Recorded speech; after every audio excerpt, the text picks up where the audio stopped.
So what's the one true divide that exists in humanity? People say, oh, this is separation talk. We're all one. No, we're not. There is one true divide that does exist in reality. And here's what it is. The one true divide that separates humanity into two distinct types of individuals. The criteria for this divide is whether or not an individual believes in, quote, authority, and therefore believes that there is legitimacy to slavery.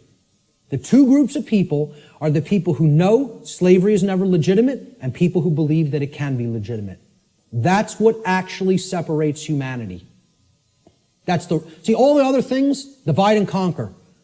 Race, religion, sexuality, income, religious belief systems. These are all divide and conquer techniques. There's one real difference, whether somebody believes in slavery or not. And of course, people have called this difference statists and anarchists, right? So here's a couple of memes that I picked up on Facebook. Statism is the brilliant idea that we give a small group of people the right to kidnap, imprison, harass, steal from, and kill people so that we can be protected from people who kidnap, harass, steal from, and kill people. Yeah, that makes a whole lot of sense if you ask me. I think it's going to work out brilliantly with that system in place. Okay? An anarchist, I couldn't find any good pictures of anarchists because they're all fake anarchists who want to destroy property and think that they're somehow doing the world some good. You know, the black bloc.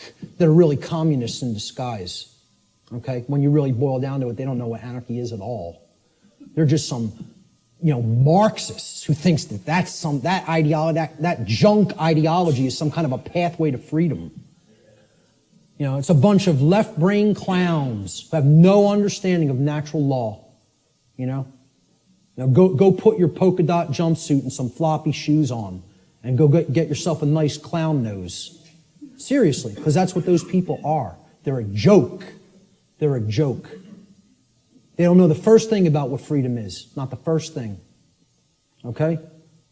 So I was looking for good pictures of anarchists. So I was going to put, maybe myself, Larkin Rose, Freeman, Frater X, people who get all this stuff, who I personally like their work.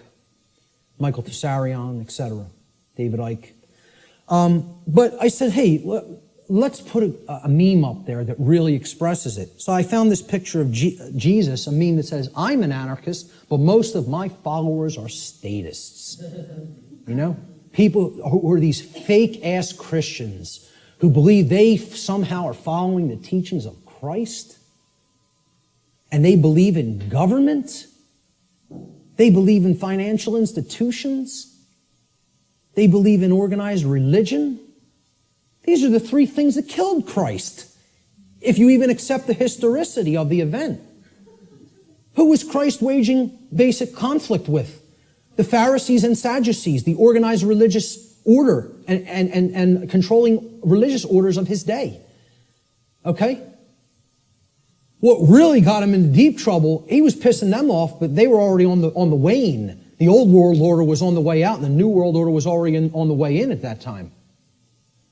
He got himself in real trouble when he went against the financial institutions, the money changers at the temple, taking people for a ride for temple coins, right? And he flogged their ass. He took out the switch on them, right? Not somebody who never got angry, who accepted evil and said, oh, it's just an experience. None of it matters. Took out the switch and beat their ass for usury. Okay? And then who finally put him to death? The police of their day. The Roman Empire. Roman centurions. The operating standing army and police of their day. The government. So who is he waging spiritual warfare against? To try to bring righteousness into the world. And again, I don't care whether you accept it as historical fact or spiritual allegory. I could care less. Believe what you want. Doesn't matter. All that matters is the teaching. He was waging spiritual war against the three entrenched, mind control, religious establishments of his day. Organized religion, organized finance, and government. And people don't see it that way, so-called Christians, because they're not interested in the real teachings. They just want to call themselves something and identify it and say, oh, that magically makes me this, Because you go to church on Sunday doesn't make you a Christian, No more than going to a synagogue would make you align with the true teachings of the Torah. No more than, attending a mosque would align you with the true teachings of Islam or any other religion. To take the core essence of the teachings of morality from those systems, They're all people who claim these faiths in name only when they don't understand real freedom. So a statist is an individual who erroneously believes there's such a thing as authority that is vested in certain human beings, magically giving them the right to rule over other people. This authority means that certain people who we call government have the, quote, moral right to issue commands to those whom they rule, those under their jurisdiction, and that their subjects or slaves have a, quote, moral obligation to obey the arbitrary dictates or laws, quote unquote, that are set by their masters. Most simply put, a statist is nothing more than someone who believes in the legitimacy of slavery. Conversely, an anarchist, a true anarchist anyway, is one who knows that there could never be legitimacy to authority or government because those terms are simply euphemisms for violence and slavery and coercion, which are always immoral and in opposition to natural law. Let's look at what the word anarchy really means. Again, you got to break it down. From the Greek prefix an, which means without or the absence of. And the Greek noun archon, there written in Greek script, which means master or ruler. And again, I mean externally. One who externally rules another or claims to be the master of another. That's what the term archon means in its connotation. Anarchy, as we can see by putting these together, does not mean without rules. The word archon does not mean rules. Okay? Because there's always going to be rules in effect called natural law, the laws of morality. It means rulers, imposed rulers. That's what archon means in Greek. It literally means anarchy now, putting it together. An, absence of, archon, master or ruler. The absence of masters or rulers. Externally imposed masters or rulers. Meaning, when we put it together, okay, it means without rulers, without masters. Now, if you give people that term, no masters, no rulers, no masters, no slaves, what word are they going to associate those phrases with? Freedom. But if you tell people what does anarchy mean to you, what do you associate it with, what are they going to tell you? Chaos, which is the exact opposite. That's in that other column. Okay? They have deliberately obfuscated the meaning of the word through a mind control technique called endless repetition. If I could keep telling you a word doesn't mean what it means, that's not a projector, that's a hammer. Hey, could you check out my hammer over there and make sure it's projecting the image on the board correctly? The bulb burned out in my hammer. I might need to go buy a new hammer. If I kept doing that endlessly for years and years and years, people would start calling that device a hammer. If I got enough people to keep calling it that. So they've gotten enough people to call freedom chaos. Think about that. They've gotten enough people to believe that the absence of the state of slavery means chaos instead of freedom. It's almost unfathomable. It's almost incomprehensible. The mind job that's been done on this species. It's almost incomprehensible.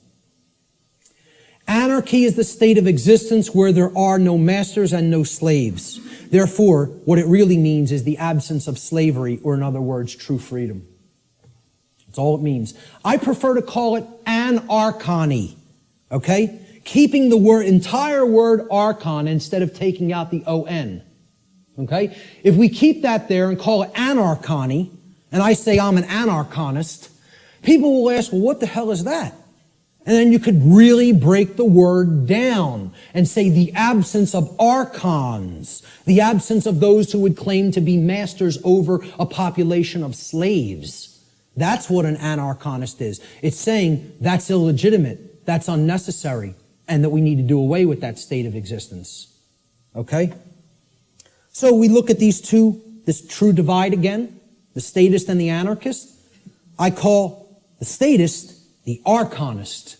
This is somebody who believes in the legitimacy of the archons, the rulers. Okay? And I'll be talking about in future presentation the concept of the archons more in future presentations. And the anarchist, as it's been called, I think should be called the anarchonist. Because that's somebody who knows that there's no legitimacy to the mastery over other people, or the rulership externally over others, keeping them as slaves or subjects. There's no legitimacy to that. And that's the one true divide that separates all consciousness here on the earth. The real divide and the real enlightenment comes. Do you understand there's no legitimacy to slavery, or do you continue to believe that there's legitimacy to slavery? That's the divide in consciousness that has to be bridged. The fear of chaos. This is what keeps this system going. Chaos can't be viewed as something to fear. It's got to be viewed as a teacher, a harsh teacher, but a teacher nonetheless. See, chaos teaches us through the apophatic process what not to do. Okay? That's a bad idea. Okay? You probably shouldn't do that. If your desire is not to burn your hand to the point where it's blistering and flesh is starting to peel off of it. If you don't care about whether that happens, by all means, keep it right on that stove. Okay? Right on that electric stove. But see, if you say, I don't want to be burned, there are requirements for obtaining that condition. It means you can't keep your hand on something that is extraordinarily hot, or natural law will take over and burn your flesh. Doesn't require your belief. That's how it works. Well, this is humanity. Humanity is the little child that is a little slow, and they want not to be burned, yet simultaneously they insist, no, I want to put my hand on the burner while the range is on and not be burned simultaneously. Well, good luck with that, folks, because it doesn't work that way. You don't want to be burned? The hand can't be kept there while the stove is on. The end. You don't want negative, self-inflicted suffering and chaos in your life? You got to align your behavior to natural law, which means you got to know the difference objectively between right and wrong, and willfully, through your free will, deliberately choose the right action over the wrong action. Then you won't be burned. But as long as you have your hand on that stove, which means you're in opposition to natural law, enjoy the burn. Enjoy it. Right? Get used to it till the flesh melts off the bone and then the bones turn into dust. Because that's what you're going to get. That's how it works. And again, nobody wants to hear that. They don't want to hear that the natural laws don't care about you. They work flawlessly all the time and bring you the result that you're creating. The control and slavery system is actually about the limitation of free will through the destruction of possibility. See, all they've done, right? The old world order used to be religion and priest kings, right? We're in between you and God. We're the intercessors, the intermediaries. We make the law, you're our subjects, you're our slaves, you obey, or it's our wrath.